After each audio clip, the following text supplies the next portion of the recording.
वही पढ़ा रहा ना वो आगे।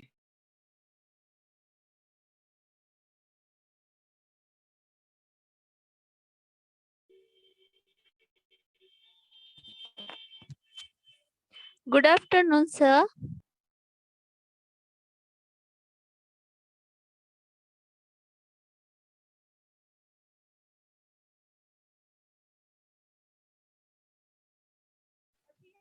Good evening, sir.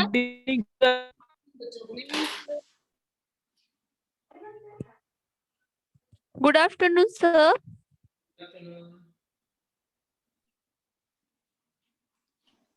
Good evening, sir. Evening बच्चा।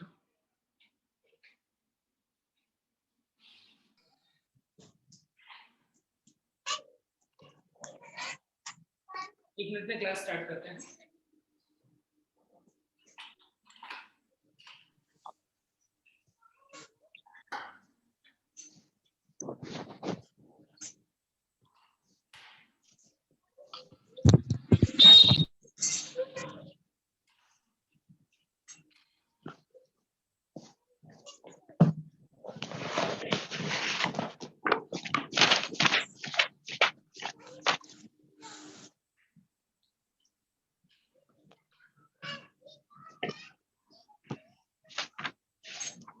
Hello sir. हेलो बच्चे। मोनोलॉग और नहीं मोनोग्राफ और कैटलॉग में क्या डिफरेंस है? तो अभी देखते हैं मोनोग्राफ और कैटलॉग दोनों। Good evening, sir. Good evening. चलो पहले देखो कुछ बच्चे टिकना लगे, ठीक है। चलो माइक म्यूट। की तक हमने पढ़ लिया था, सब लोगों ने पढ़ा एनसीईआरटी से भी। Yes, sir. अब देखो की के अंदर चलो एक क्वेश्चन भी पूछता हूँ तुमको, देखता हूँ एनसीईआरटी कितना अच्छे से पढ़ रहे हो। पूछूंगा एक question. Yes, sir. Yes, sir.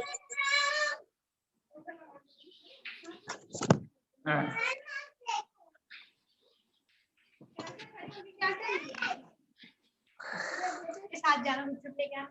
अरे यार सूखा माइक ऑफ कर लो ना प्लीज, आवाज नहीं दे।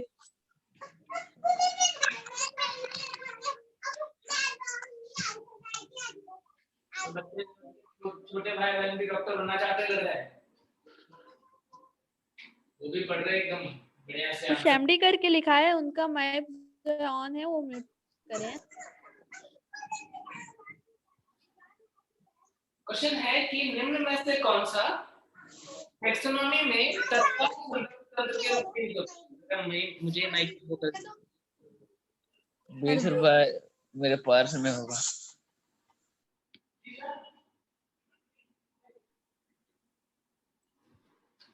क्वेश्चन है which of the following is used as quick referral source in taxonomy?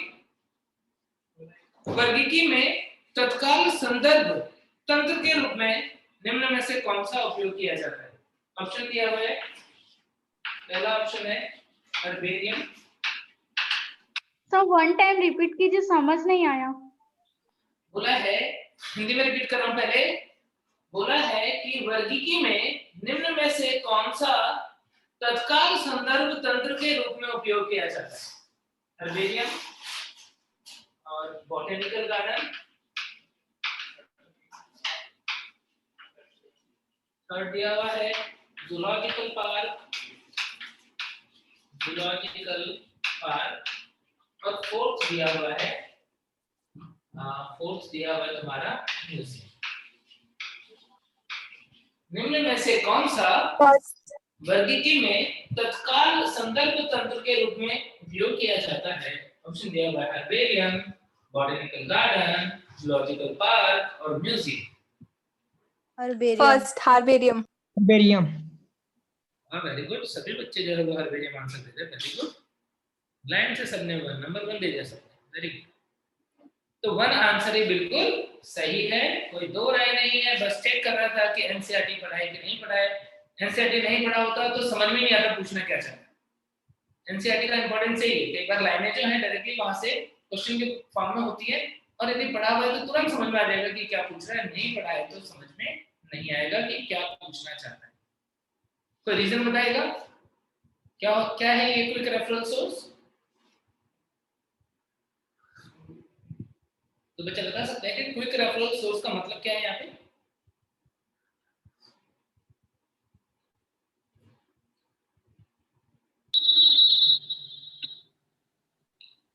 इतनी खामोशी क्यों है, इतना सन्नाटा क्यों है भाई?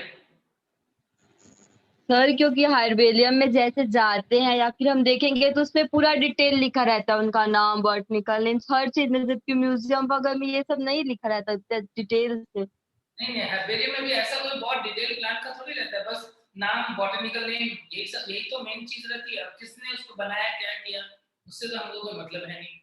और इतना तो बॉटनिकल गार्डन में भी नाम लिखा होता है, इतना तो म्यूजियम में भी लिखा होता है डेफिनेटली, जो स्पेसिमेन होते हैं उनके ऊपर।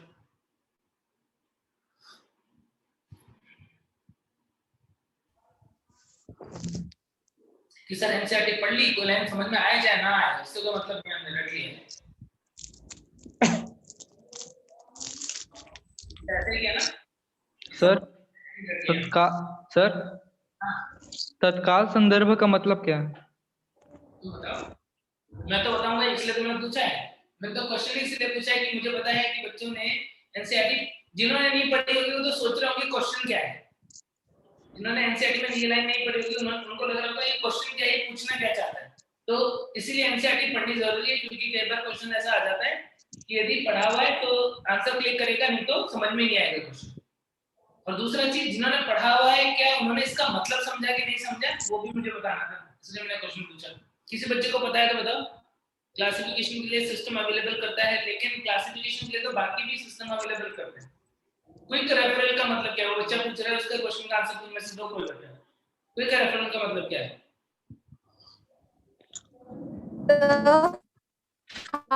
मीडियम में कम टाइम में हम नॉलेज गेन कर पाते हैं। मतलब जैसे उस बुक को ओपन करेंगे, जिस प्लांट के बारे में चाहिए तो इजीली इसको पिकअप कर सकते हैं। बट बॉटनिकल गार्डन में जब जाएंगे तब ढूंढना पड़ेगा और मतलब बहुत ज्यादा टाइम लगेगा। यस यस बच्चे, क्या नाम है बच्चे तुम्हारा? प्रांजल शर्मा। वेरी गुड बच्चे।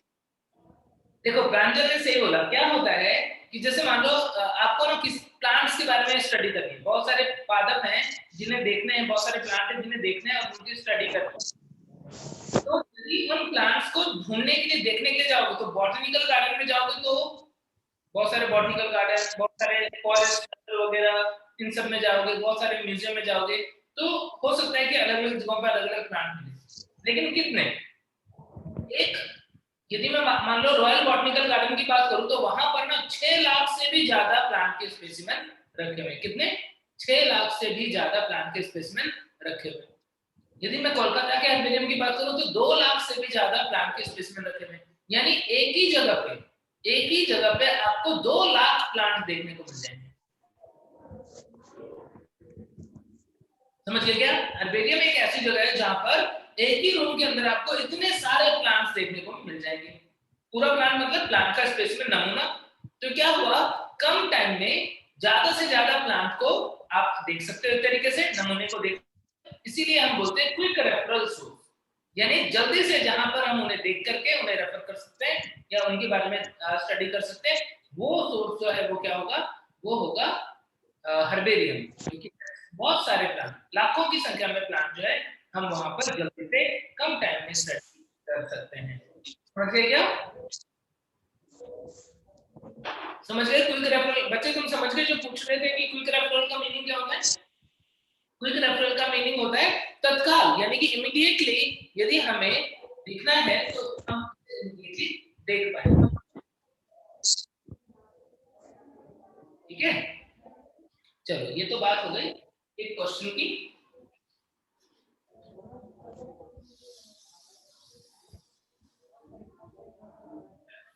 देखो जो भी चीजें पढ़ा रहा हूं ना, सिर्फ ऐसा नहीं है कि सिलेबस कंप्लीट कर दिया रास्ते चले गए।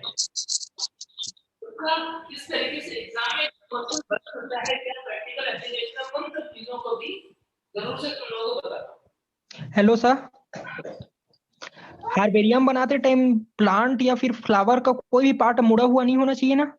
नहीं, देखो जो भी पार्ट शो करना है उसे एक्सपोज करके रखो। जैसे मान लो कि एक लीफ है, उसको शो करना था कि ऐसा लीफ होता है। अब तुमने हार्बेरियम को दबाते टाइम क्या किया, दबाते टाइम ध्यान रखा नहीं और पत्ती जो है वो ऐसे मुड़ गई, पत्ती ऐसे मुड़ गई। तो मुड़ गई तो दिख ही नहीं रही है पत्ती ठीक से, स्टडी क्या करेंगे? तो मोड़ना नहीं चाहिए, नॉर्मली मोड़ना नहीं चाहिए, लेकिन कई बार मोड़ना भी पड़ता है। कई बार क्या होता है, कोई ऐसा स्पेसिमेन है जिसका साइज जो है वो हार्बेरियम शीट से बड़ा हुआ है, तब क्या करते हैं, जैसे कोई प्लांट है या कोई स्पेसिमेन इसका हार्बेरियम शीट से साइज बड़ा हुआ है, तब हम उसे बहुत सावधानी से फोल्ड कर देते हैं। चाहे ऐसा फोल्ड कर दो बी जैसा या एन जैसा, इस तरीके से कई बार फोल्ड करके भी अरेंज करते हैं। बट नॉर्मली तुम ध्यान रखना कि जब हम हार्बेरियम शीट बनाते हैं तो उस टाइम पे जो भी प्लांट के पार्ट हमें दिखाने हैं, हमें शो करना है, उसे अच्छे से रखेंगे ताकि वो एक्सपोज रहे, वो मतलब क्या मुड़ ना जाए, क्रम्बल ना हो जाए, इन चीजों का ध्यान रखते हैं। Okay sir. ठीक है, अब बाकी के जो टेक्सोनॉमिक एज थे उनके बारे में बात कर लेते हैं। देखिए बुक्स खोज लीजिए।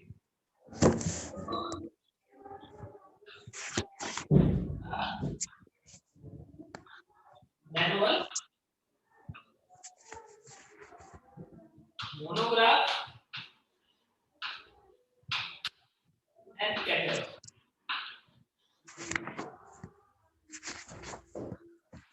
बुक्स है फ्लोरा, मैनुअल, मोनोग्राफ और कैटलॉग। फ्लोरा क्या होती है, ध्यान देना, फ्लोरा एक ऐसी किताब है जिसमें किसी विशिष्ट भौगोलिक क्षेत्र के अंदर डिफरेंट जो प्लांट्स हैं उनके बारे में डिस्क्रिप्शन लिखा होता है।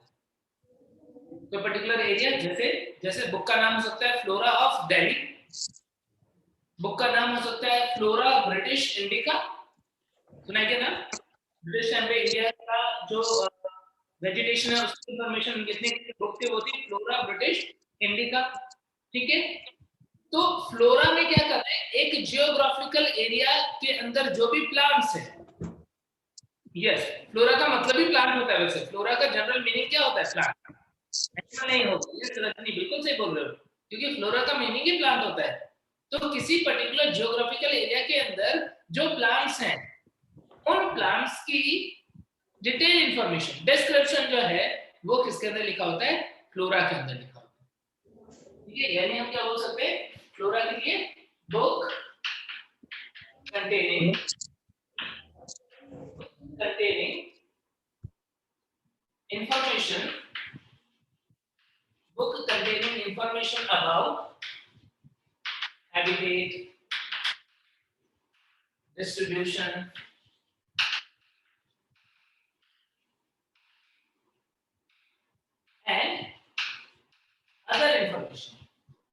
and other information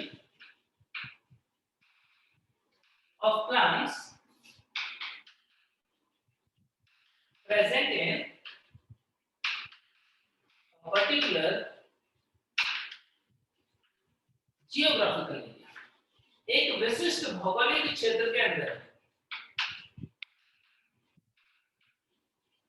एक विशिष्ट भौगोलिक क्षेत्र के अंदर उपस्थित पादपों के हैबिटेट यानी आवास, डिस्ट्रीब्यूशन यानी वितरण, एक विशिष्ट भौगोलिक क्षेत्र में उपस्थित पादपों के आवास, वितरण एवं अन्य सूचनाओं को रखने वाली पुस्तक को क्या बोलते हैं, फ्लोरा बोलते हैं। ठीक है, और फ्लोरा के लास्ट में लास्ट पेजेस जो है उसमें क्या होता है, last pages of flora contains index of plants। Index क्या होता है, लास्ट के पेजेस पे इंडेक्स भी होता है। इंडेक्स क्या होता है, बता सकते हो इंडेक्स क्या होता है? देखो इंडेक्स का मतलब सूची, इंडेक्स का मतलब सूची। देखो नॉर्मली तो क्या होता है, किताब के स्टार्टिंग के पेजेस पे ही तुम देखते हो कि लिखा होता है कि इस किताब में क्या क्या इंफॉर्मेशन, लेकिन फ्लोरा के अंदर क्या होता है कि कोई पादप की जानकारी ढूंढनी है तो उसके लिए इंडेक्स कहां पे बना होता है, लास्ट पेजेस के अंदर। यदि तुम मेरी बात नहीं समझ रहे हो तो क्या तुमने अपनी केमिस्ट्री की बुक देखी है क्या, एनसीईआरटी की केमिस्ट्री की बुक? यस। बुक में लास्ट वाले पेजेस के ए से माइक ऑफ कर लो ना आप लोग। लास्ट वाले पेजेस पे देखा कि ए से कुछ नाम है, ई से कुछ नाम है, सी से कुछ नाम है, ऐसा होता है क्या? लास्ट वाले पेजेस पे ए से कुछ नाम है, बी से कुछ नाम है, सी से कुछ नाम है, ऐसा सब होता है। वही है इंडेक्स, उसे ही बोलते हैं इंडेक्स। तो यहाँ पर लास्ट पेज पे इंडेक्स होने का मतलब क्या? वैसे ही जो ए से प्लांट होंगे उनके कुछ नाम होंगे, बी से कुछ होंगे, और जिस प्लांट के बारे में ढूंढना है वहां पे गए लास्ट पेज पे और उस प्लांट के नाम से उसका सारा इंफॉर्मेशन जो है वो पढ़ लिया। तो ऐसी बुक को क्या बोलते हैं? फ्लोरा। फ्लोरा की जैसी ही एक बुक होती है manual.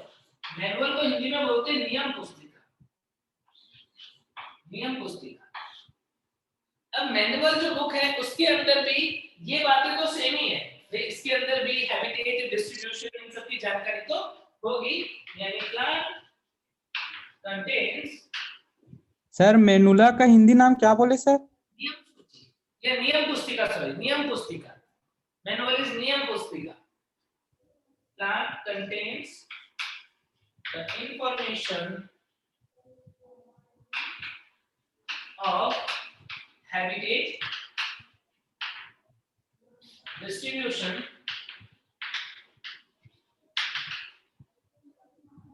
and identification feature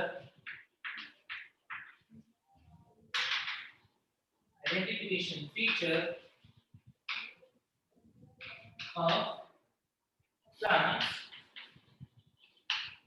present in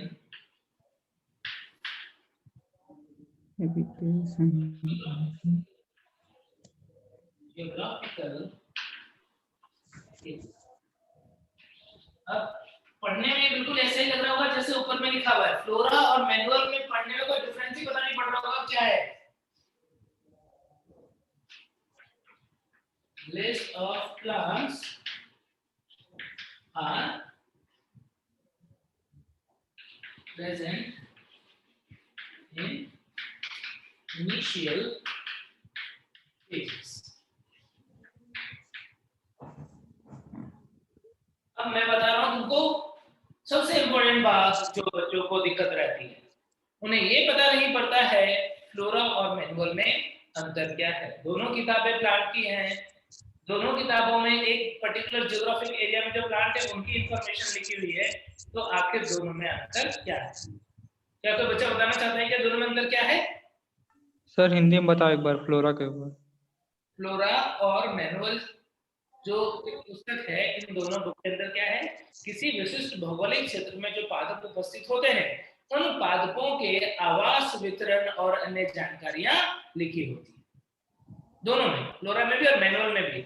लेकिन फ्लोरा में जो पादपों की लिस्ट है वो कहां पर होगी? लास्ट के पेजेस पर होगी। मैनुअल में वो लिस्ट कहां पर होगी? स्टार्टिंग के पेजेस पर। समझ गए क्या एक अंतर? Yes sir. दूसरा अंतर इंपॉर्टेंट है, बहुत मेन डिफरेंस।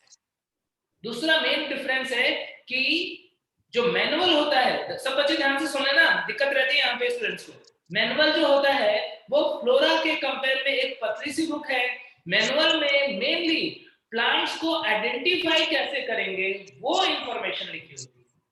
मैनुअल में मेनली कौन सी इंफॉर्मेशन लिखी होती है? प्लांट को आइडेंटिफाई कैसे करेंगे, मेनली वो इंफॉर्मेशन लिखी होती है। तुम्हारे सामने एक क्वेश्चन आएगा कि मान लो तुम्हें किसी पादप के अध्ययन के लिए तुम्हें जंगल में जाना पड़ रहा है और उस जंगल में अब तुम उस पादप को पहचानोगे कैसे? इसमें सहायता लेने के लिए तुम कौन सी पुस्तक का इस्तेमाल करना पसंद करोगे? फ्लोरा का कि मैनुअल का कि मोनोग्राफ का कि का? क्या आंसर करोगे? क्या? मैनुअल। क्योंकि मैनुअल जो होता है उसके अंदर मेन क्या होता है? फ्रंट पेज में होता है, आइडेंटिफिकेशन फीचर होता है। ज्यादा डिटेल बुक जो है बच्चों वो फ्लोरा में होती है, मैनुअल में रिलेटिवली कम डिटेल होती है। मेनली आइडेंटिफिकेशन के फीचर्स जो है वो लिखे हुए होते हैं मैनुअल में।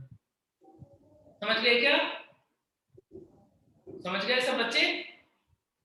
फ्लोरा में एक बुक का नाम शायद सुना भी होगा तुमने, flora of Delhi. Flora of Delhi.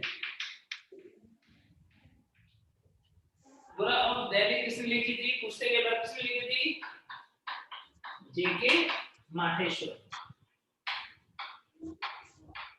JK Maheshwari ने फ्लोरा ऑफ दिल्ली नाम की बुक लिखी। फ्लोरा मैनुअल में डिफरेंस सब बच्चों का क्लियर हो गया। मैनुअल बुक जो है वो मेनली किसके लिए रिलेटेड है? आइडेंटिफिकेशन के लिए रिलेटेड है।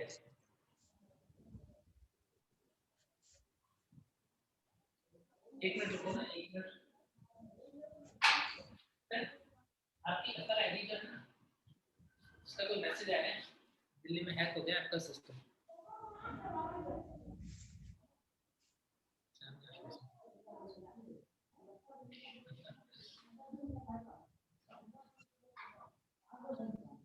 सर क्या लिखा है?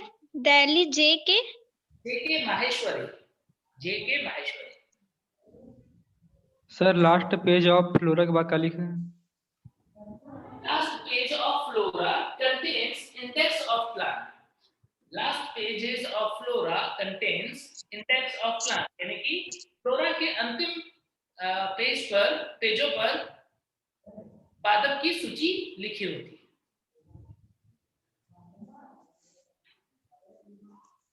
अब दो बुक,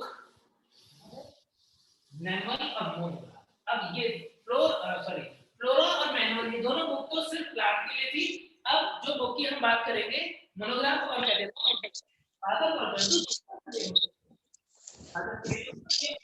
सर फ्लोरा में प्लांट का आइडेंटिफाई, क्या बच्चे? फ्लोरा में प्लांट का आइडेंटिफाई करेंगे? फ्लोरा में प्लांट आइडेंटिफाई स्पेशली बात कर रहे हैं तो प्लांट का आइडेंटिफाई यूज करना है। अब next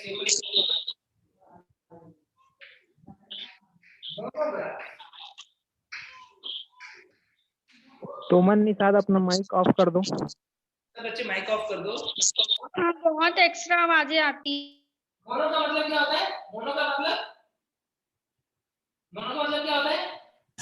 single. Book containing information of, mono मतलब सिंगल होता है ना, सिंगल taxon of animal और प्लांट। एनिमल या प्लांट के एक टैक्सॉन की इंफॉर्मेशन जिस बुक में होती है उसे हम बोलते हैं मोनोग्राफ। बस इतना सा। मोनोग्राफ का मतलब ध्यान रखना, ऐसी बुक जिसमें एक टैक्सॉन की, एक पादप या जंतु के एक टैक्सॉन की इंफॉर्मेशन होती है, सूचनाएं होती है। जिसमें बुक का नाम बताता हूं। मान लो एक बुक है जिसका नाम है मोनोग्राफ ऑफ मैमेलिया।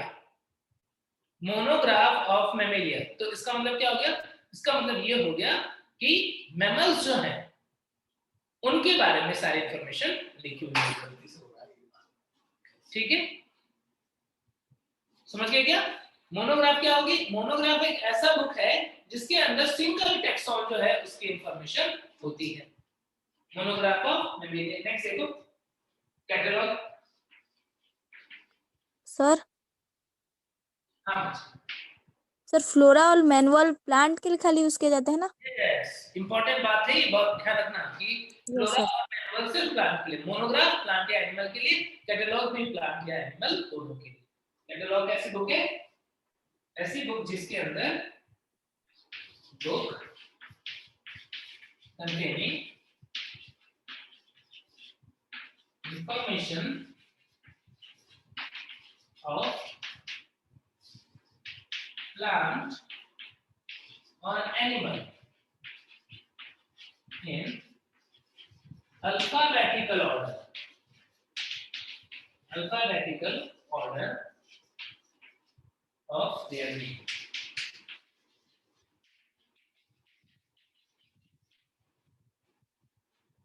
ऐसी पुस्तक जिसमें पादप या जंतु की सूचनाएं उनके नाम के अल्फाबेटिकल ऑर्डर में लिखी होती है। कैसे? जैसे डिक्शनरी देखी सब बच्चों ने? Yes sir.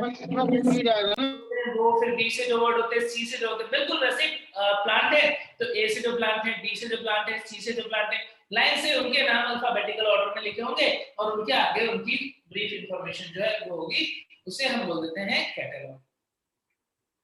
ठीक है, क्लियर हो गई बात। तो मोनोग्राफ और कैटलॉग जो है इसमें बहुत सिंपल सी बातें हैं, आपको ध्यान रखनी है क्या कि मोनोग्राफ में पादप या जंतु की एक टैक्सॉन की सूचना होगी और कैटलॉग में पादप या जंतु की सूचना होगी उनके नाम के अल्फाबेटिकल ऑर्डर में।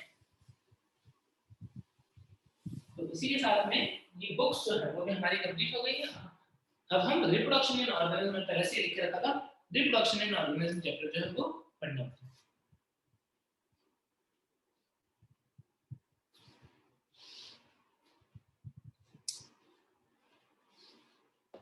सर एक बार और बताइए ना। क्या बताऊं, बोलो। मोनोग्राफ ऐसी बुक है जिसके अंदर सिर्फ एक टैक्सॉन, पादप या जंतु के एक टैक्सॉन की इंफॉर्मेशन लिखी होती है। कैटलॉग एक ऐसी बुक है जिसके अंदर पादप या जंतुओं के नाम के अल्फाबेटिकल ऑर्डर में उनकी इंफॉर्मेशन जो है वो लिखी हुई मिलेगी। सर फ्लोरा और मेलवर में क्या क्या अंतर बताए थे? फ्लोरा और मैनुअल में मैंने अंतर बताया कि फ्लोरा के अंदर जो पादपों की लिस्ट होती है, सूची होती है, वो लास्ट पेजेस पे होती है, जबकि मैनुअल में वो स्टार्टिंग में होती है। पहला डिफरेंस। दूसरा कि फ्लोरा के अंदर डिटेल्ड इंफॉर्मेशन है, जबकि मैनुअल जो है वो मेनली प्लांट्स को आइडेंटिफाई करने, पहचानने के लक्षण जो है वो लिखे हुए होते हैं उसमें। मैनुअल जो है उसके अंदर पादप को पहचानने के लक्षण मेनली लिखे होंगे और फ्लोरा के अंदर डिटेल इंफॉर्मेशन होगी। ठीक है, क्लियर। नेक्स्ट चैप्टर स्टार्ट करें, रिप्रोडक्शन इन ऑर्गेनिज्म, जीवों में जनन। बहुत ही आसान चैप्टर, दुनिया का सबसे आसान चैप्टर है और जो भी चैप्टर का नाम रिप्रोडक्शन से स्टार्ट होता है, मोस्टली बच्चों का वो चैप्टर जो है वो स्ट्रांग होता है, चाहे वो रिप्रोडक्शन इन ऑर्गेनिज्म हो, चाहे वो ह्यूमन रिप्रोडक्शन हो, चाहे रिप्रोडक्टिव हेल्थ हो, चाहे प्लांट रिप्रोडक्शन इन प्लांट हो, वो सब उनको आता है, कि बड़ा इंटरेस्ट आता है उनको पढ़ने में। और तो उनका मोस्टली स्ट्रांग होता है कि रिप्रोडक्शन क्या होता है, कौन कौन से टाइप का होता है, सारी चीजें जो है मुझे लगता है आप लोगों को पहले से भी आती होंगी। बहुत ही इंटरेस्ट है, आपने अपनी 11th-12th क्लास में पढ़ा होगा। जो बच्चे पढ़ रहे हैं, कुछ बच्चे जो हैं वो अभी से एक्साइटेड हैं कि सर जरूर से मजा आएगा और इंटरेस्टिंग चैप्टर होगा। हाँ बच्चे, बायोलॉजी वाले बच्चों के लिए स्पेशली, इवन ये जो इंजीनियरिंग वाले जो बच्चे होते हैं ना, उन्हें भी इंटरेस्ट आता है। वो बोलते हैं सर रिप्रोडक्शन वाली चैप्टर जो है वो हम पढ़ लेंगे आपकी क्लास में आकर। तो ऐसा होता है। ठीक है बच्चों, तो रिप्रोडक्शन जो है वो क्या होता है वो हम देखेंगे एक एक करके। बट सबसे पहले रिप्रोडक्शन की डेफिनेशन, मुझे लगता नहीं है कि रिप्रोडक्शन की डेफिनेशन मुझे बताने की जरूरत है, पहले बता चुके।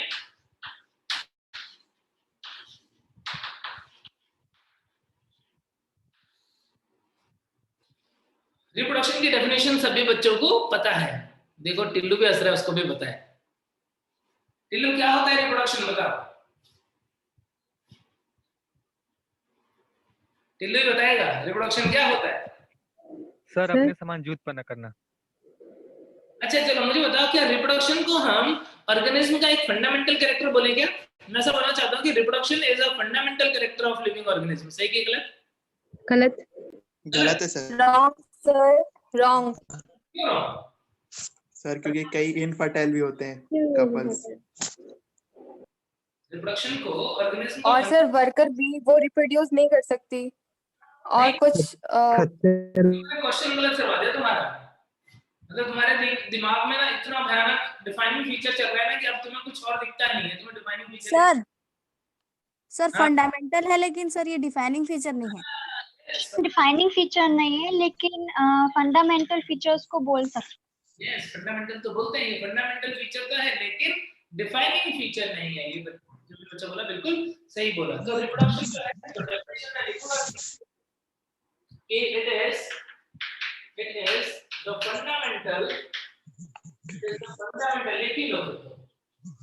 fundamental process of living organism by which to similar offsprings. It gave rise to similar offsprings. ऐसा फंडामेंटल प्रोसेस, ऐसा मूलभूत प्रक्रिया ऐसी मूलभूत प्रक्रिया जिसके द्वारा एक जीव अपने समान संतति उत्पन्न करती है उसे हम जनन बोलते हैं। हिंदी मीडियम वाले बच्चे देख लो, जनन वह मूलभूत प्रक्रिया है जिसके द्वारा एक जीव अपने समान संतति उत्पन्न करती है। और समझने के लिए जो बच्चे वो बहुत ऐसे लैंग्वेज में भरोसा नहीं करते हैं, तो 3 शब्द में जनन को आप डिफाइन कर सकते हैं, अपने जैसे बच्चे पैदा करना, बस। अब यहाँ पर सिमिलर देखना बच्चों, सिमिलर बोलना और सेम बोलना दोनों में डिफरेंस है। सिमिलर बोले और सेम बोले दोनों में डिफरेंस है, ठीक है। सेम का मतलब तो 100% एक जैसा हो जाएगा, सिमिलर बोलना ज्यादा ठीक रहेगा। क्यों? क्योंकि जो बच्चे होते हैं उनमें और पेरेंट में या बच्चों में आपस में कुछ डिफरेंसेस भी होते हैं, कुछ अंतर भी हो सकते हैं, ठीक है। तो रिप्रोडक्शन को हम ऐसे डिफाइन करते हैं, रिप्रोडक्शन जो है कुछ जीवों में अनुपस्थित होता है, बिल्कुल सही बात है, फिर भी हम इसे मूलभूत या आधारभूत प्रक्रिया क्यों बोल रहे हैं? क्योंकि पृथ्वी पर जीवन को मेंटेन रखने के लिए जनन जो है वो बहुत जरूरी है। लास्ट लेक्चर में बच्चों ने बताया कि nothing lives forever but life continues, यानी जीवन की निरंतरता को बनाए रखने के लिए क्या होता है? रिप्रोडक्शन जैसी प्रोसेस की जरूरत होती है, ठीक है। तो रिप्रोडक्शन का पर्पस क्या है? It is must continuity of life on earth। अर्थ पर लाइफ की कंटिन्यूटी बनी रहे, निरंतरता बनी रहे, उसके लिए क्या है? उसके लिए जनन वाली प्रक्रिया जो है वो मस्त। इस चैप्टर में हम अलग-अलग तो हम पढ़ेंगे, लेकिन उसको पढ़ने से पहले हम बात करेंगे एक स्पेसिफिक टॉपिक की, जीवन अवधि, लाइफ स्पैन। हम पढ़ेंगे इसके बारे में, जीवन अवधि या life span. Life span Hindi में बोलते हैं जीवन, या फिर जीवन काल भी बोल देते हैं। जीवन अवधि, जीवन क्या होता है? लाइफ स्पैन क्या होता है? जन्म से लेकर के मृत्यु तक समय जीवन अवधि कहलाती है। Yes, very good. So, क्या बोल सकता हूँ? This time period from birth to natural death. Time period from birth to natural death. ठीक है? क्या भूल गए थे बच्चे? राहुल क्या भूल गए थे? क्या लाइफ स्पैन की डेफिनेशन भूल गए थे क्या? माइक ऑफ करना। माइक ऑफ करना भूल गए थे, ओके। तो लाइफ स्पैन जो होता है वो बर्थ से लेकर के प्राकृतिक मृत्यु तक का समय जो है उसे हम लाइफ स्पैन या जीवन अवधि बोलते हैं। क्या सारे के सारे जीव जो हैं उनका लाइफ स्पैन फिक्स होता है क्या? नो सर, नहीं सर, नहीं होता है क्या? होता है। होता है क्या? नो सर, होता है कि नहीं होता है? होता है सर। होता है। यस सर, होता है। Yes, होता है। हर जीव जो है उसका लाइफ स्पैन जो है वो फिक्स होता है। फिक्स का मतलब दिन में नहीं, दिन घंटे मिनट में नहीं, फिक्स का मतलब लगभग सा हमको आइडिया है कि ये लगभग इतना टाइम जो है वो जिएगा, तो ऐसा कुछ फिक्स होता है। तो ये बोलना कि डिफरेंट ऑर्गेनिज्म के लिए जो लाइफ स्पैन है वो उसका स्पेसिफिक होता है या फिक्स होता है, वो बिल्कुल सही बात है। कुछ एग्जांपल देखें। अच्छा, एग्जांपल देखने से पहले इसकी बात कर लेते हैं कि जीवन अवधि का और ऑर्गेनिज्म का साइज का, जीवन अवधि और ऑर्गेनिज्म की साइज का क्या रिलेशन है। मैं बोलता हूं तो बताना सही बोल रहा हूं कि गलत बोल रहा हूं। जो ऑर्गेनिज्म का साइज बड़ा होगा उसका लाइफ स्पैन ज्यादा होगा, सही कि गलत? नो सर, गलत है। गलत है। गलत है। इस पे डिपेंड नहीं करता, लाइफ इज इस ऑर्गेनिज्म का साइज बड़ा होगा, उसका लाइफ स्पैन कम होगा। ऐसा जरूरी ये भी भी नहीं गलत है। ये भी ये भी गलत है। गलत है। साइज पे डिपेंड करता ही नहीं है। साइज पे डिपेंड नहीं करता। जो है वो उससे उसके लाइफ स्पैन का कोई रिलेशन नहीं है। वेरी गुड, बहुत ही सही बात बोली तुमने। इसका मतलब यहाँ पर लिख लेते हैं कि life span of organism is not related with its body size.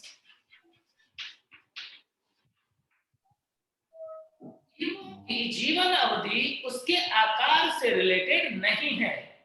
क्या हम इसे कोई एग्जाम्पल के द्वारा प्रूफ कर सकते हैं? पैरोट और स्लो का सर।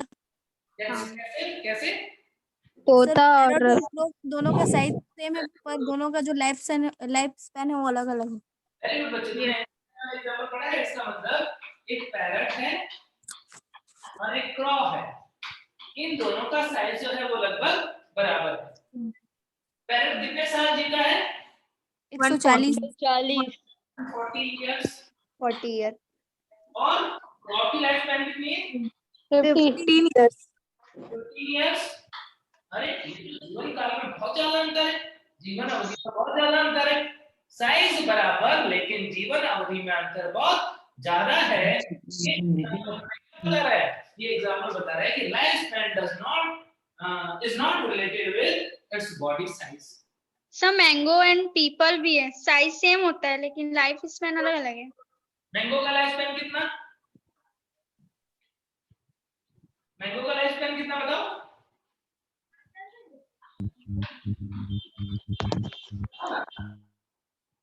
मैंगो का लाइफ स्पैन नहीं पता है क्या? मैंगो का लाइफ स्पैन जो है वो होता है अराउंड 150 टू 200 ईयर। 150 के आसपास होता है, मान के चलो एवरेज। तो मैंगो, ऐसे बैंगन ट्री की बात करो तो बैंगन ट्री का लाइफ स्पैन कितना होता है? 200 टू 300। बैंगन, बरगद का पेड़, और बरगद के पेड़ जैसा ही कुछ होता है पीपल का पेड़। इवन दोनों का जीनस भी एक जैसा ही है। क्या तुम्हें बैंगन का बॉटनिकल नेम पता है क्या?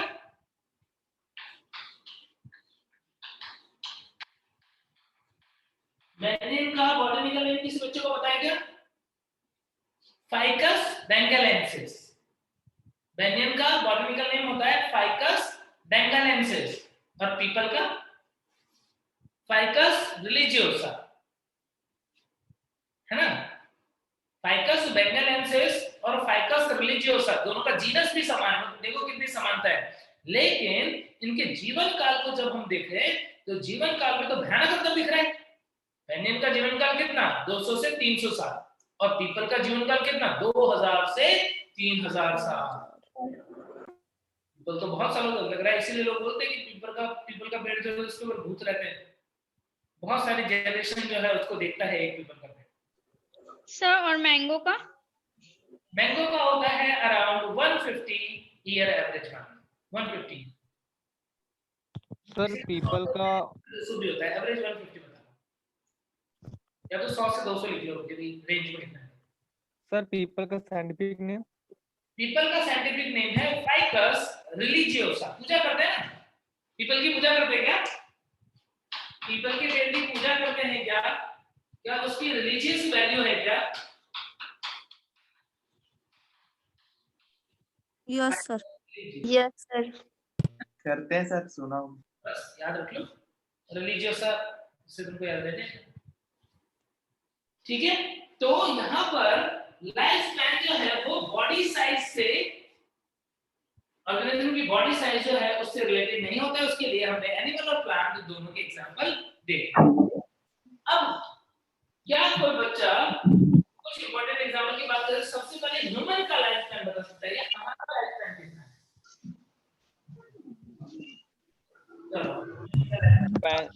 100 year 100 years। 100 year 70 year sir. 100 year sir 60 to 70 years sir, 60 to 70 years। 60 से 70 सर।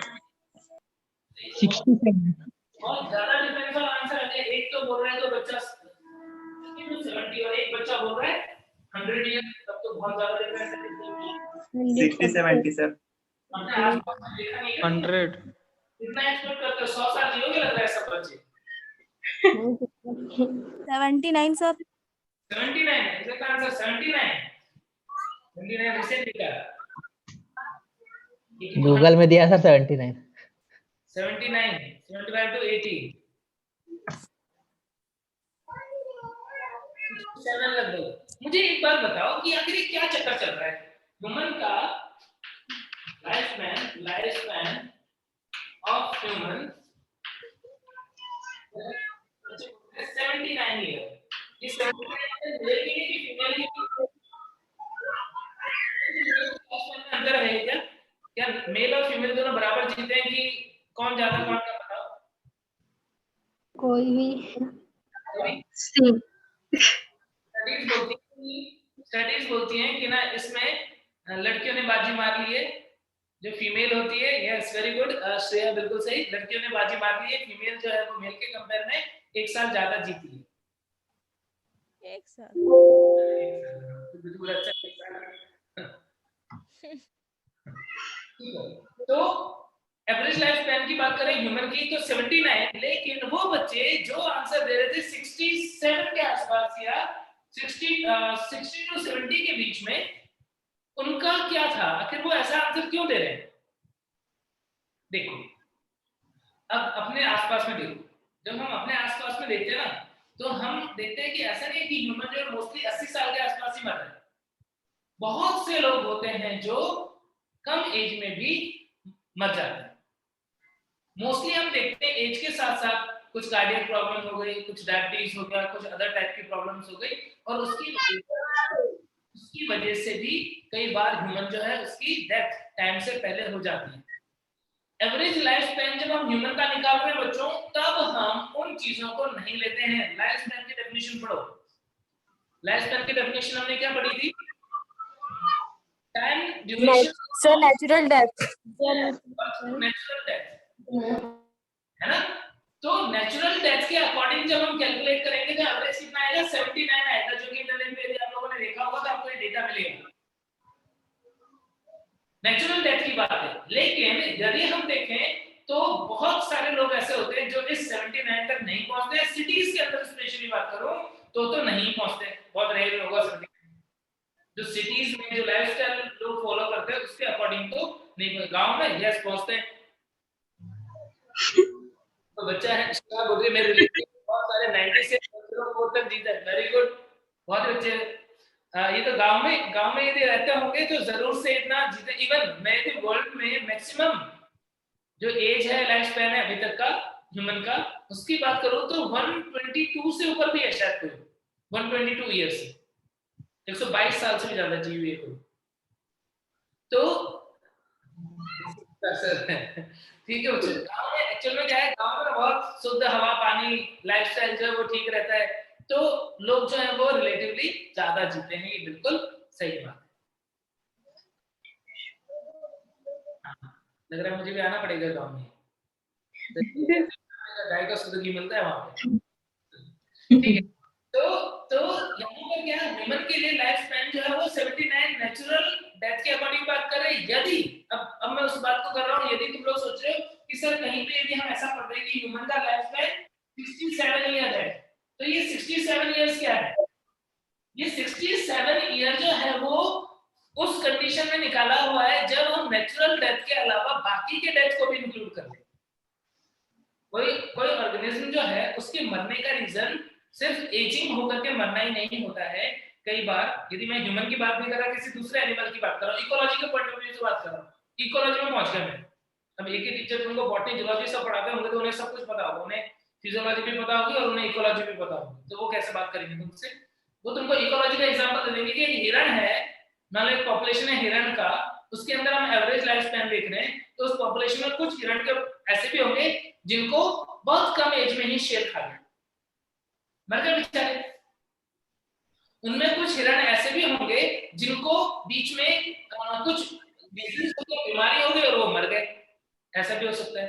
कुछ हिरण ऐसे भी होंगे जिनका एक्सीडेंट हो गया, बीच में कहीं से किसी रीजन से उनका एक्सीडेंट हो गया, और कुछ हिरण ऐसे भी होंगे जिन्होंने अपनी पूरी कंप्लीट लाइफ स्पैन जो है वो कंप्लीट की, मतलब एजिंग के बाद में मरे।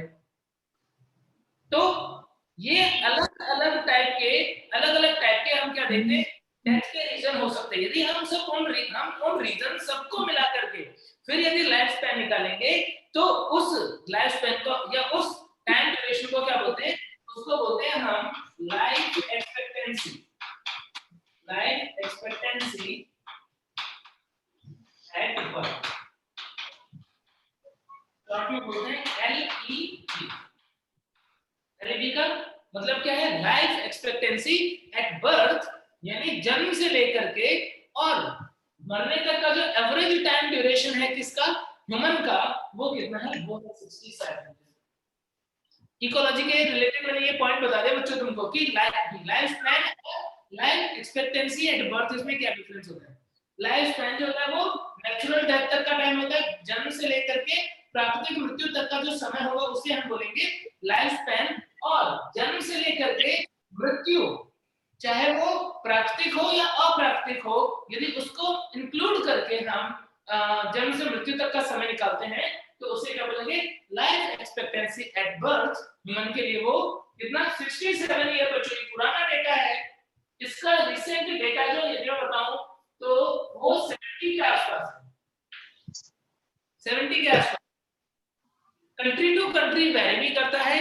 यदि हम अपने देश की बात करें तो हमारे देश में वो 70 के आसपास का है, और वर्ल्ड में भी वो 70 के आसपास का। ये यूएस वगैरह में थोड़ा ज्यादा है, कुछ कंट्रीज में थोड़ा कम भी है। ठीक है, उतना डिटेल में नहीं जाना हमको। ये मैं तुमको लाइफ एक्सपेक्टेंसी बढ़ाने के लिए मैं तुमको ये बताना चाह रहा हूँ कि कभी यदि हमारे माइंड में ऐसा रहता है कि ह्यूमन के लिए एवरेज लाइफ स्पैन जो है वो 60-70 के बीच में है कहीं पे, तो वो किस रीजन से, जब हमारे माइंड में ये चल रहा है कि कुछ लोग हार्ट अटैक से मर गए, कुछ लोग डायबिटीज से मर गए, कुछ लोग एक्सीडेंट से मर गए, हम सबको यदि हम इंक्लूड कर रहे हैं तो हमारे माइंड में 60 to 70 की रेंज चलेगी। और उसे हम क्या बोलेंगे, उसे हम बोलेंगे लाइफ एक्सपेक्टेंसी एट बर्थ। यदि आपके माइंड में सिर्फ वो लोग चल रहे हैं जो नेचुरली मरते हैं, मतलब जो अपनी लाइफ को पूरा कंप्लीट करके एजिंग होने के बाद में नेचुरल डेथ जिनकी होती है, तो आपके माइंड में जो डेटा आएगा वो कितना आएगा, 80 के आसपास का डेटा आएगा। तो life span of human is 80, around 80, तो बात है 79 80 चलेगा। And life expectancy at birth is 70 years. क्या दोनों बातें क्लियर हो गई सब बच्चों को? क्लियर है क्या? Yes sir. बच्चे और बताइए ना। नहीं समझ में आया मुझे, क्या बोल रहे हो? आगे बढ़े, एक बार और बताइए। एक बार और बताऊं। देखो अब बहुत साफ शब्दों में बताऊंगा, 2 लाइन में, एक लाइन में लाइफ स्पैन, एक में लाइफ एक्सपेक्टेंसी। लाइफ स्पैन क्या होता है, जन्म से लेकर के प्राकृतिक मृत्यु तक का समय जीवन अवधि कहलाता है। Clear, crystal clear? Life expectancy at birth क्या बोलेंगे, जन्म से लेकर के प्राकृतिक अथवा अप्राकृतिक मृत्यु के बीच का समय। जन्म से लेकर के प्राकृतिक या अप्राकृतिक मृत्यु तक के बीच का समय life expectancy at birth, LEB कहलाता है।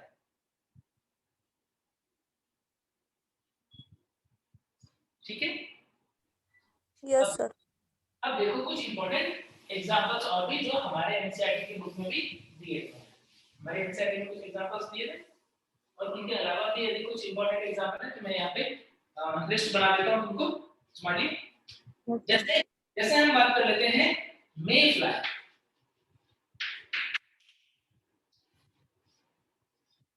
मे फ्लाई एक इंसेक्ट है बच्चों। मे फ्लाई जीवन अवधि मैक्सिमम 1 डे। ठीक है, इसके बाद में butterfly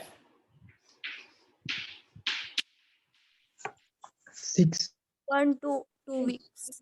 1 to 2 weeks. Fruit fly 2 weeks.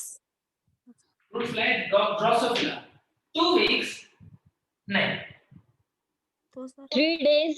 1 month, 1 month लगता है, इससे भी ज्यादा भी होता है। तो अब यहाँ पे कुछ बच्चों के माइंड में क्वेश्चन आ गया, अरे फ्रूट फ्लाई का तो हमने लाइफ स्पैन जो है वो 2 वीक पढ़ा था जेनेटिक्स वाले चैप्टर में, है ना। एक्चुअल में क्या है, 2 वीक्स जो है वो उसका लाइफ साइकिल पूरा करने का टाइम है। लाइफ स्पैन और लाइफ साइकिल अंतर है क्या? यस क्या अंतर? लाइफ स्पैन और लाइफ साइकिल में क्या अंतर?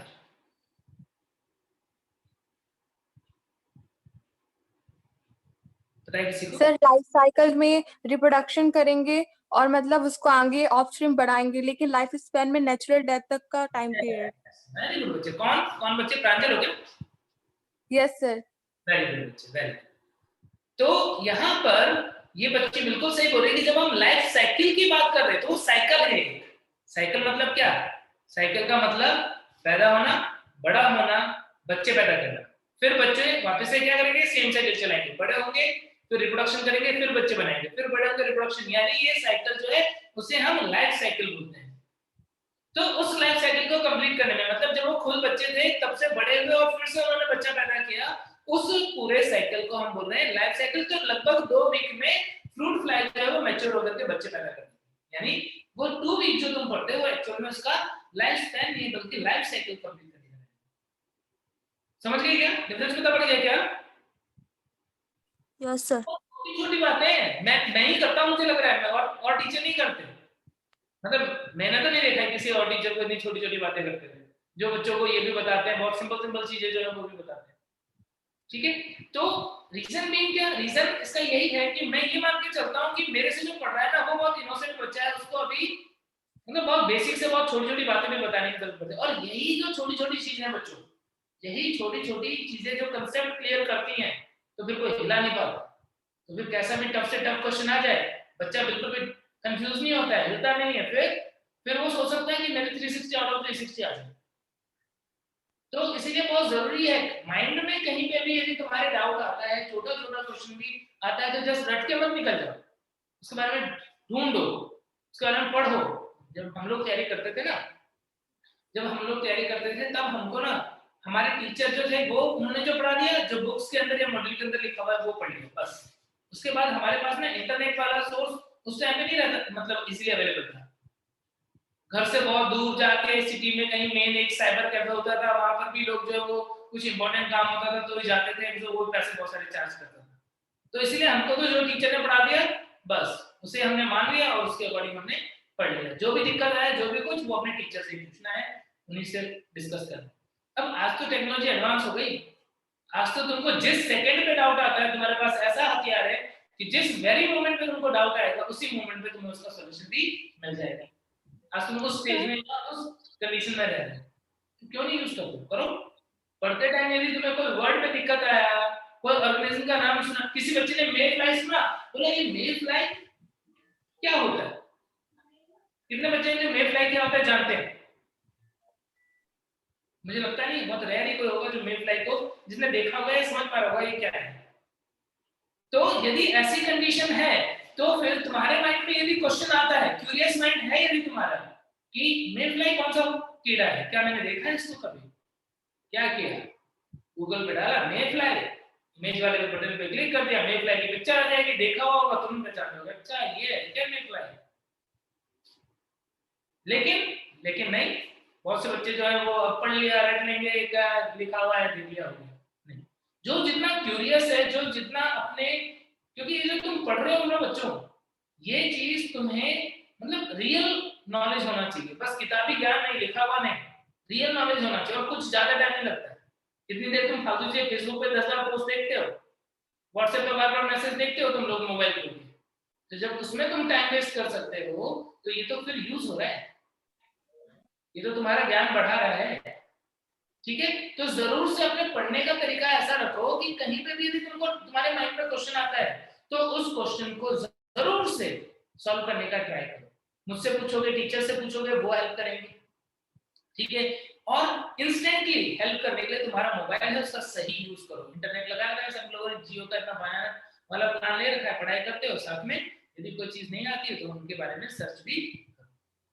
पढ़ा हुआ काम ही आता है, वो कभी बेकार नहीं होगा। और एक बात मेरी जरूर से ध्यान रखना, ज्यादा पढ़ने से ब्रेन ट्यूमर नहीं होता है, ये बात ध्यान रखना। बच्चे ज्यादा पढ़ते ही नहीं है, उनको लगता है कि हम ज्यादा पढ़ेंगे कहीं ब्रेन ट्यूमर ना हो जाए। ज्यादा पढ़ने से ब्रेन ट्यूमर नहीं होता है। हाँ, जिसके पास एयरटेल है बहुत ही अच्छी बात है, एयरटेल का नेटवर्क बहुत अच्छा है। हाँ बच्चे, सर ड्रैगन फ्लाई और मे फ्लाई अलग अलग होता है? हाँ अलग अलग होता है। ड्रैगन फ्लाई अलग होता है, मे फ्लाई अलग होता है। मे फ्लाई बहुत छोटा सा होता है, उसकी पूंछ जो होती है उसके पास दो ऐसे टेंटिकल जैसे निकले हुए होते हैं। ड्रैगन फ्लाई अलग होता है, ड्रैगन फ्लाई लंबा सा होता है। ड्रैगन फ्लाई हम कॉमनली देखते हैं। सब मे फ्लाई को हिंदी में बताइए तो क्या बोलते हैं? बोलते बच्चे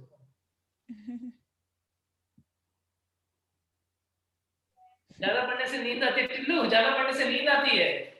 क्या पढ़ते हो ऐसा?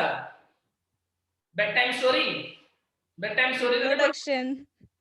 देखो ज्यादा पढ़ने से नींद नहीं आती, नींद तो कभी भी आती है, नींद तो कभी भी आती है बच्चे। सर नींद कितने घंटे की नींद लेते हो? कितने घंटे?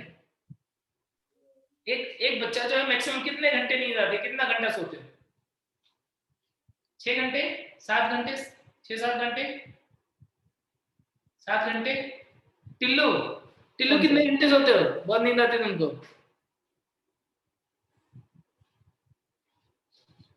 10 घंटे। ओह गुड, वेरी गुड, चलो ठीक है 10 घंटे। मान लो कोई बच्चा है उसको 10 घंटे की नींद आती है। मैं जब तुम्हारी जगह था ना, या मैं अभी भी, मेरा क्या मानना होता है, लोगों का मानना बिल्कुल अलग होता है। मेरा मानना ये था कि हम जितना सोते हैं ना, मेरा कंसेप्ट बिल्कुल अलग था कि हम जितना सोते हैं ना, तो जब हम सो के उठते हैं ना तो हमारा दिमाग उतना तेज चलता है। मेरा मानना ऐसा था कि यदि कोई बच्चा जो है वो 6 घंटे सोता है ना, और मैं 8 घंटे सोया हूँ, और 8 घंटे सो गए, एकदम बढ़िया नींद पूरी हो गई मेरी, तो 8 घंटे के बाद जब मैं उठूंगा ना, तो 6 घंटे वाले के कंपेयर में मेरा दिमाग की स्पीड जो है, दिमाग चलने की स्पीड जो है वो 2 किलोमीटर प्रति घंटा ज्यादा होती है। मुझे ऐसा लगता था, ये मेरा कंसेप्ट है। तो यदि 10 घंटे, चलो यदि तुम्हें 10 घंटे नींद आती है, कोई बच्चा 10 घंटे सोता है तो कोई प्रॉब्लम थोड़ी है। 10 घंटे सो जाओ, क्या दिक्कत है? 2 घंटे कहीं गप्पे मार रहे हो, चौक चौराहे पे घूम रहे हो, उससे बढ़िया 2 घंटे सो जाओ।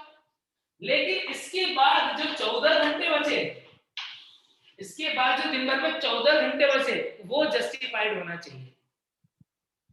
10 घंटे सो जाओ कोई दिक्कत नहीं है, लेकिन उसके बाद में जो 14 घंटे हैं, वो 14 आवर जो है, उस 14 आवर को वो खराब नहीं करने। यदि तुमने इस 14 घंटे में से 10 घंटे भी पढ़ने में निकाले ना बच्चे, जीवन बदल जाएगा तुम्हारा ही नहीं, पुश्तों तक का।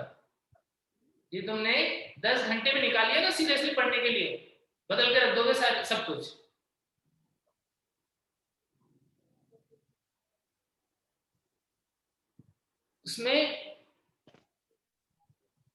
उसमें बेबी सोना भी तो करना है। कौन है भावेश, बेबी सोना करते हो तुम? भावेश बच के रहो, ये बेबी सोना के चक्कर में ना लाइफ खराब हो जाती है, चौपट हो जाती है। ओके, तुम नहीं कर रहे, किसी और की बातें कर रहे हो, ठीक है। अपने यहाँ पे जो भी बच्चे पढ़ रहे हैं, मैं मानता हूँ कि वो सब लोग सिंसियरली डॉक्टर बनना चाहते हैं, तो वो सब इन चक्करों में तो बिल्कुल नहीं पढ़ेंगे। देखो लाइफ में टाइम आएगा, मैंने तुमको पढ़ाते हुए बताया ना कि गुलाब मिलेगा, सही जगह पे रहोगे, हरकतें सही रहेगी तो गुलाब मिलेगा, सब तुम्हें बेबी सोना सब मिलेगा, ठीक है। लेकिन यदि अभी इन चक्करों में पड़ गए तो फिर कहीं नहीं, घर से भी लाभ मिलेगी, बाहर से भी लाभ मिलेगी, तो सक्सेसफुल नहीं है। यदि कोई लड़का यहाँ पे सुन रहे मेरी बातों को, या कोई लड़की सुन रही है, यदि तुम सक्सेसफुल नहीं हो तो फिर धोखा ही धोखा मिलने वाला है। तो ध्यान रखना, अपने आप को सक्सेसफुल बनाओ, और ये बेबी सोना सब चलता रहता है अपना उसके बाद में। तो मेडिकल कॉलेज में जाके लोगों के पास काम नहीं होता, कुछ ही लोग होते हैं वो पढ़ते हैं, बाकी सब यही करते हैं, ठीक है ना। तो उसके लिए वेट करो। बाकी अभी यदि किसी बच्चे को नींद ज्यादा आती है, नॉट अ प्रॉब्लम। 8 घंटे मुझे लग रहा है, 10 तो वैसे टिल्लू ने ज्यादा बोल दिया, मुझे लग रहा है ज्यादा भावनाओं में बह गया ये टिल्लू, तो इसलिए उसने 10 बोल दिया है। लेकिन मुझे लगता है कि 8 घंटे से ज्यादा हम सोएंगे तो हमारा बेड जो है ना वो हमको लात मारने लग जाता है। जबरदस्ती सो के देखना, कभी ऐसा लगेगा कि बेड बोल रहा है क्या कर रहा है, उतरो इसमें ऊपर से। तो 8 घंटे बहुत हो गए, फिर भी यदि तुम 10 घंटे भी सोते हो कोई दिक्कत नहीं है। रेस्ट 14 आवर जो है ना, 14 घंटे जो है ना, उसमें तुम एकदम तबाही मचा दो, आग लगा दो, ठीक है।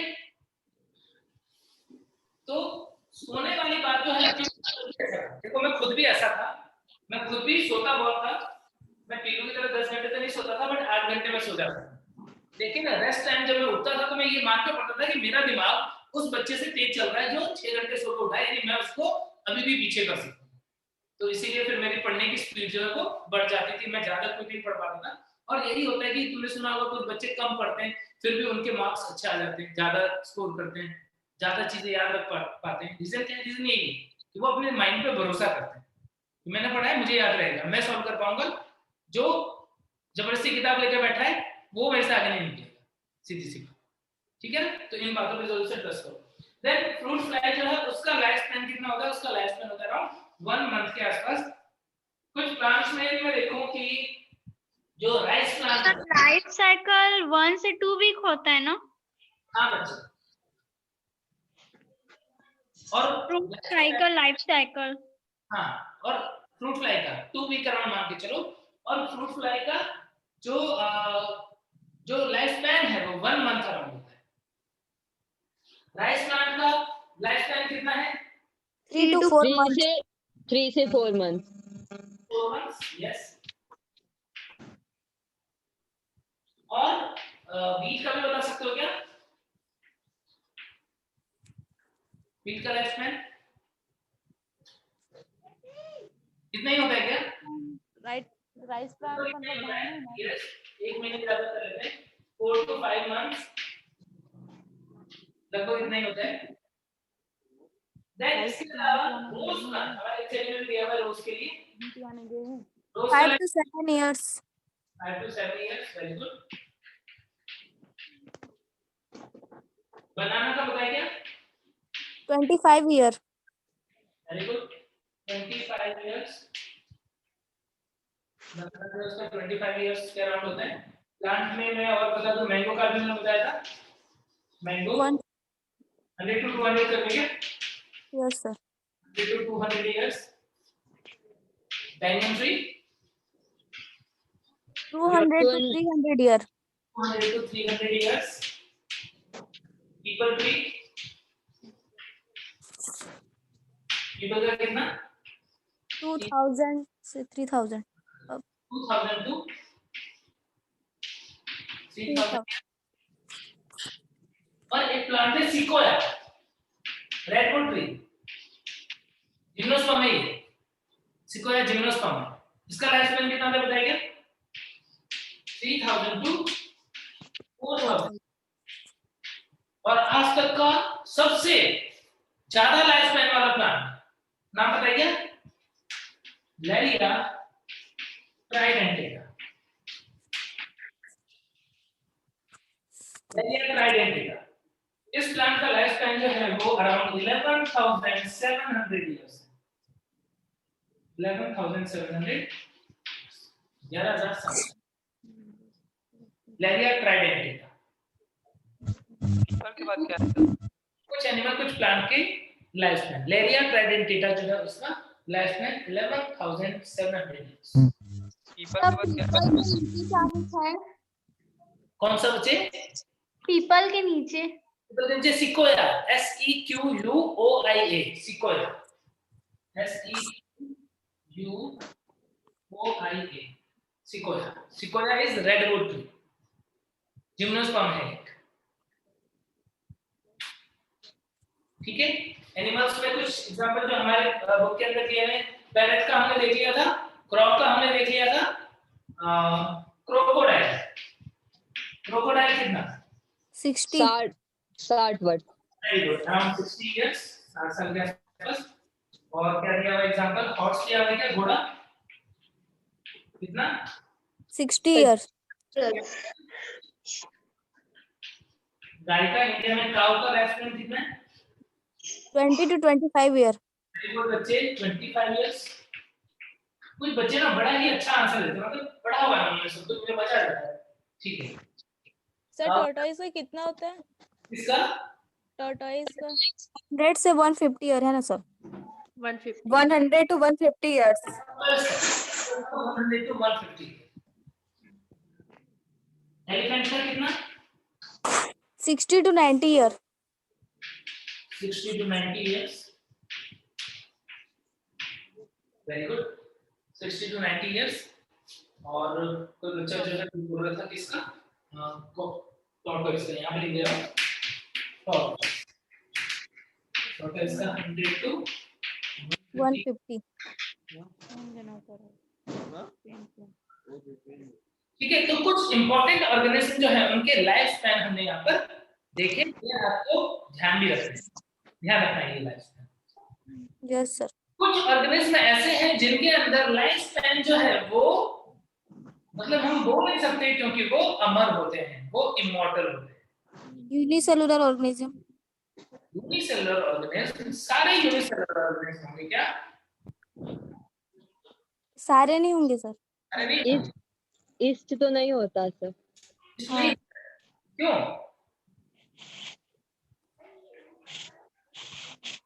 Unicellular organism, most of unicellular organism बोल सकते हैं लेकिन सारे नहीं बोलोगे क्योंकि कुछ एक बच्चे ने इसलिए बोला कि ईस्ट जो है वो इमॉर्टल नहीं होता है, अमर नहीं होता है।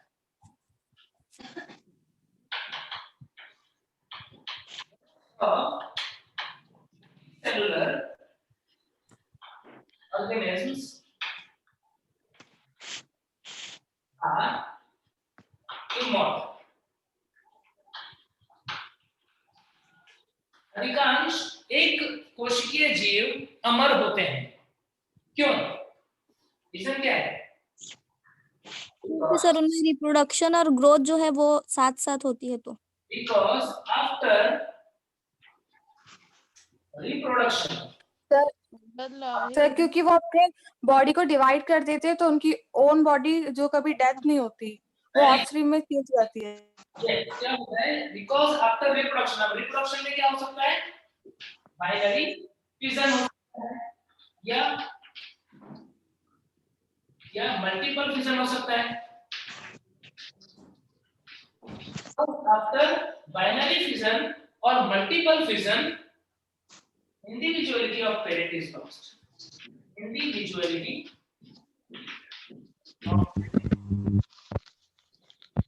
is nothing left to die। क्या होता है? बच्चा बन जाता है वो और मरने के लिए कुछ बचता ही नहीं है नीचे।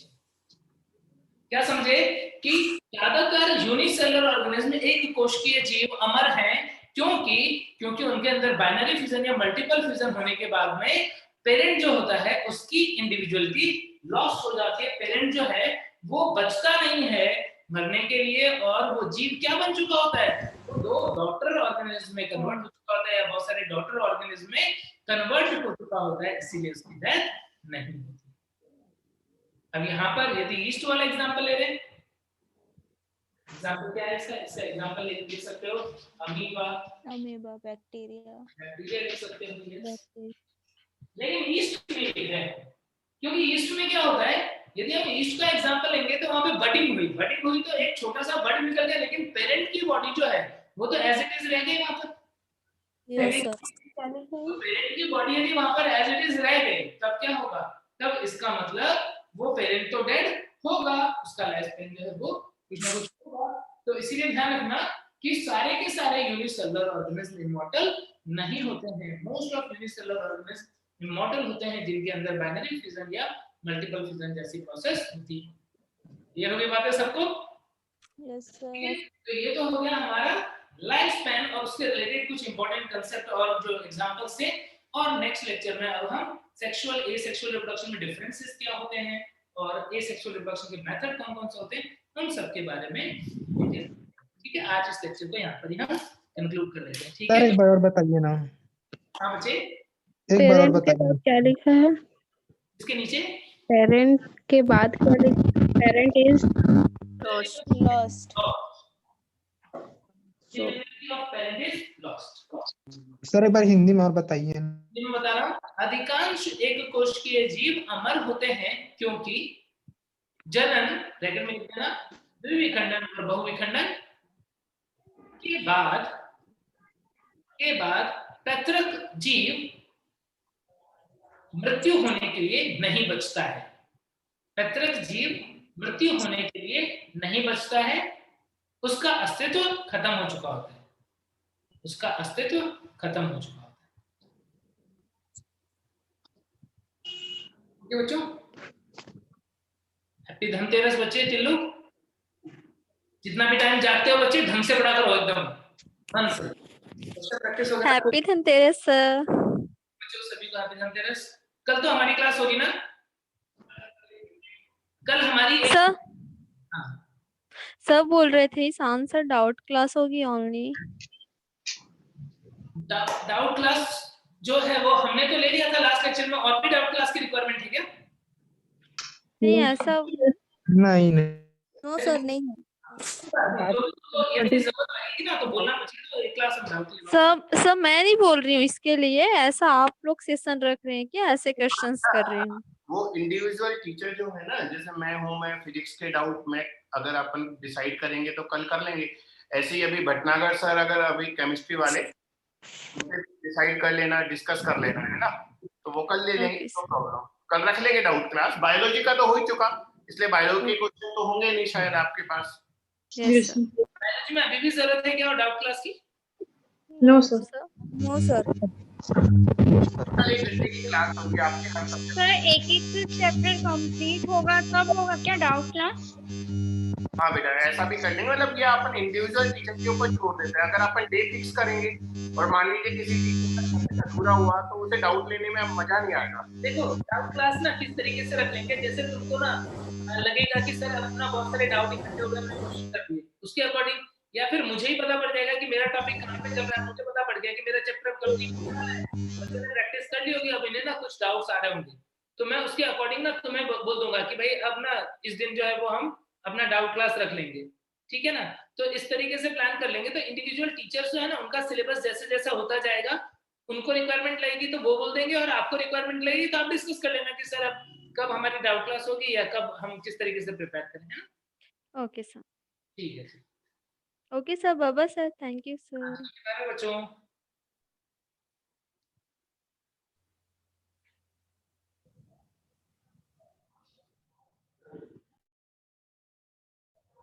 Bye sir.